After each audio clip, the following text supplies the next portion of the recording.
उनकी एज ऐसी है कि उसमें हड्डियाँ वगैरह कमज़ोर हो जाती हैं। बहुत ज़्यादा बॉडी पेन है, इतना कि बर्दाश्त नहीं हो पाता। और जाहिर सी बात है, आप कितने भी काबिल हो, कितने भी पढ़े लिखे हो, लेकिन एक सर्टेन एज होती है। और उनकी बहुत प्यारी प्यारी तीनों की फैमिलीज़ हैं, लेकिन तीनों हैंड टू माउथ है, क्योंकि एक फैमिली में बहुत सारी चीज़ें होती हैं जो गुजरी होती हैं या जिनका आने का खदशा होता है उन तो अस्सलाम वालेकुम गाइस। तो गाइस अभी जुम्मे का टाइम होने वाला है, जुम्मे की नमाज़ पढ़ने जानी है अभी हमने। तो मैंने आज नए नए कपड़े पहने हैं गाइस, तो आप लोगों को मुबारकबाद। हमने कमेंट सेक्शन में टोपी भी नहीं पहनी। अभी सभी चाचू आते हैं नहाने गए हुए वो, तो जैसे ही नहा के आते हैं हम जाते हैं नमाज़ पढ़ने। नमाज़ पढ़ के आगे आपसे मिलते हैं, क्योंकि आगे और भी ब्लॉग बनाना है, क्योंकि आज बड़ी को गई हुई हैं तो हमने ब्लॉग बनाना है। तो वो आते हैं नहा के, फिर हम लोग नमाज़ पढ़ने जाते हैं। नमाज़ पढ़ के आके फिर और ब्लॉग बनाएंगे, तब तक आप इंतज़ार करें, वहाँ आके आपसे मिलते हैं। तो फिर हम नमाज़ पढ़ने जा रहे हैं। सही है, सही है। नमाज पढ़ के दुआ करना अल्लाह से, और अपने घर वालों को सबको याद करके दुआ करना। सही है। मुन्ने के लिए दुआ करना, अल्लाह पाक हमें सब्र दे, आमीन। और हमें जुहान की तरह जुहान दे अल्लाह पाक, और नेक करे हमें, सही और अच्छे की तौफीक दे। चले, सही है, सही है। सभी चले चले।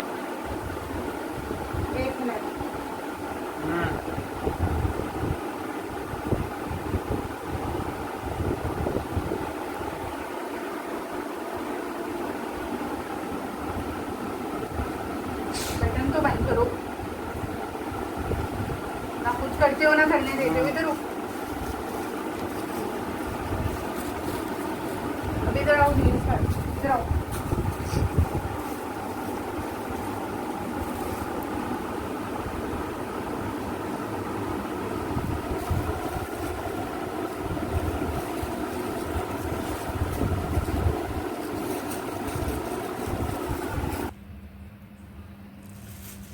असल में ना, मैं दिन भर घर पर होती ही नहीं हूँ। हमारे बड़े ये कहते हैं कि रात के टाइम नेल्स नहीं काटने चाहिए, लेकिन मसला ये है कि मैं घर पर होती नहीं हूँ और मुझे यही टाइम मिलता है, और ये सिर्फ़ और सिर्फ ना इसके नेल्स मैं ही काट सकती हूँ। क्योंकि बाकियों ने जब जब कोशिश की, ज़रूरत से ज़्यादा कट गए। अम्मी की नज़र कमज़ोर है, अम्मी की भी अब्बू की भी, उनसे तो खैर ये कटवाता भी नहीं है, और ज़बरदस्ती काटो तो फिर ज़्यादा कट जाते हैं वो ज़ख्म। इधर इधर लास्ट है। तो ये हरकतें करता है। एक मिनट लास्ट है उसामा। तो बस ये इस तरह की हरकतें फिर ये करता है, और मजबूरन फिर मुझे रात में ही काटने पड़ते हैं इसके नेल्स भी। और इसी वक्त ये नहाया है, इसी वक्त मैंने इसकी ग्रूमिंग किया है। तो इसकी जो जितनी भी ग्रूमिंग का काम है वो या तो मैं करती हूँ या फिर माहिब के पापा कभी कभी कर लेते हैं, क्योंकि ये और किसी से डरता भी नहीं है। तो थोड़ा सा इस पर जो है वो रोब अगर किसी का है तो वो मेरा है, और समी से तो बिल्कुल भी नहीं। समी को तो अक्सर दो लगा भी देता है ये। और मेरा ये है कि मैं ना तो सैटरडेज़ आजकल बिज़ी फ्री हूँ, और ना ही मैं संडेज़ फ्री हूँ। तो इसलिए ना मुझे टाइम अगर कोई भी मिलता है, किसी भी वक्त टाइम मिलता है, मैं इसको लेकर बैठ जाती हूँ और इसकी नेल्स वगैरह कट करने हूँ। क्योंकि ना एक हफ्ते में इसके माशाल्लाह बालों की ग्रोथ भी बहुत है इसकी, और नेल्स की ग्रोथ भी बहुत है। क्या हुआ? मैंने मांगा था मोबाइल आपसे, मांगा था मैंने, वही वापस रखो। चलो वही। तो बस ये अपनी मर्जी के मालिक हैं, कुछ भी बात नहीं इन्होंने सुननी होती। कभी कभी तो मुझे बहुत परेशानी होने लगती है, कोई मेडिसिन दो इनको तो ये तंग करते हैं। और कभी कभी ऐसा हम करते हैं कि इनको मेडिसिन देने के लिए ना हम निवाले में डालकर कोई टैबलेट दे दी। टैबलेट तो उमूमन मैं लाती ही नहीं हूँ उनके लिए, डॉक्टर से कह देती हूँ कि टैबलेट नहीं खाता ये। या तो अम्मी पाउडर फॉर्म में दे देती हैं, या फिर वो जो खुलने वाला कैप्सूल होता है उसको हम क्या करते हैं, वो निवाले में डालकर या ब्रेड में डालकर हम इसको देते हैं, तो इसको वो भी पता चल जाता है। ये किसी ना किसी तरह थूक देते हैं उसको। तो कभी कभी इतने स्टबर्न हो जाते हैं।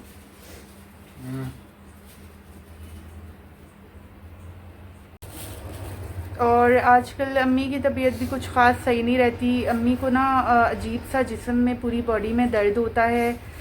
हालांकि कैल्शियम की गोलियां भी मैं खिला रही हूँ, अब्बू भी वही गोलियां खाते हैं, तो मैंने सोचा अम्मी को भी स्टार्ट कर देती हूँ।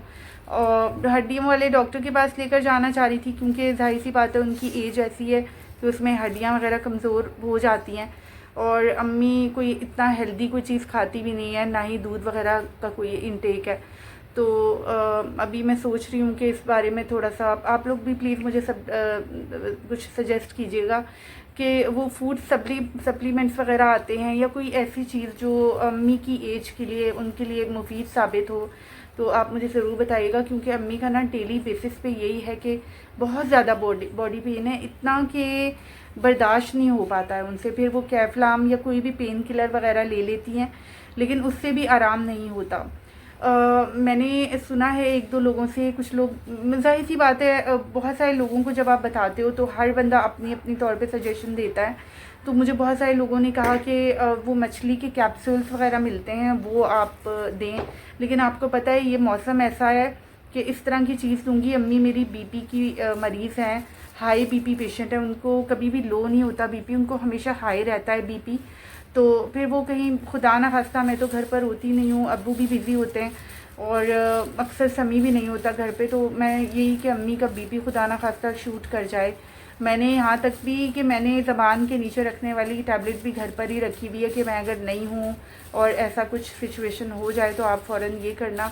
प्रिकॉशनरी मेजर्स हैं अपनी अपनी तरफ से, बस कोशिश रहती है आपकी कि किस तरह से हैंडल किया जाए सिचुएशन को। तो आप मुझे ज़रूर बताइएगा कि कौन सी चीज़ अम्मी के लिए बेटर होगी। और बाकी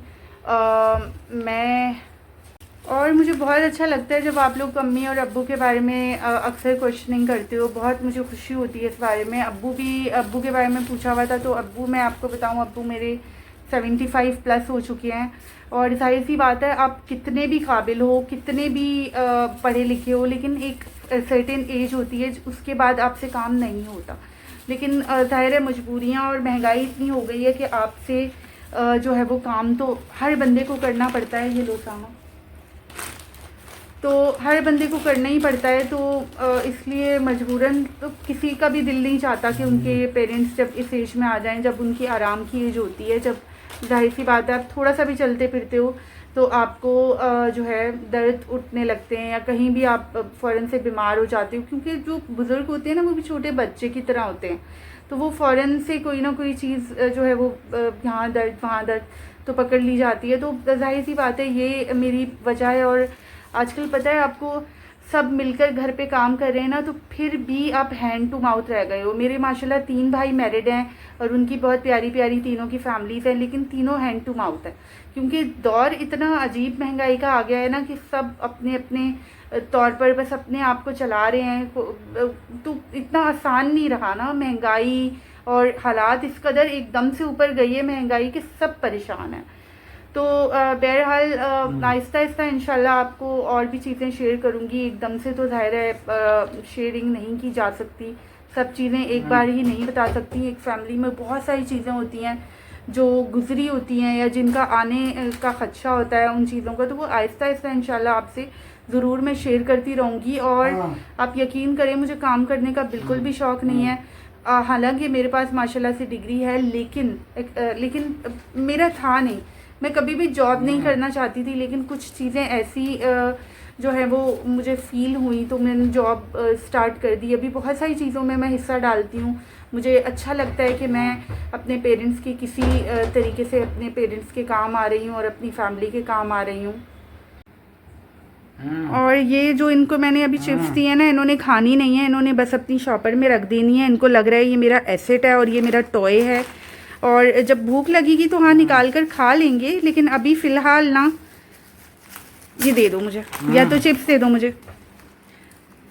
कैसे देखें भाग रहे हैं मुझसे, बस भागने की करते हैं ये हर वक्त। और अब आया ना ये वाला मैंने छोटा करवा दिया था, मुझे तो खैर टाइम नहीं था, बच्चों ने ही जाकर, समी और अब्दुलरहमान ने ही जाकर छोटा करवाया था। तो वरना ये कि पैरों के नीचे आ रहा था ये इस कदर, और उसमें मैं ओढ़ कर गई भी हूँ। और यहाँ पर मैं इस व्लॉग को करूँगी एंड। मुझे ज़रूर बताइएगा कि आप लोगों को व्लॉग कैसा लगा मेरा आज का, और आगे के सजेशंस भी आपसे मैं चाहती हूँ। अच्छा ये मुझे दे रहे हैं कि ये जो है आपने काट तो दिया लेकिन संभाला नहीं, थैंक यू सामा। तो बहरहाल अगले व्लॉग में इंशाल्लाह आपसे बहुत सारी मज़ीद बातें करूँगी और इसी बात के साथ कि अपना और अपनी फैमिलीज़ का रखें बहुत सारा ख्याल, और मुझे और मेरी फैमिली को हमेशा अपनी प्रेशियस दुआ में याद रखें। खुदा हाफिज़।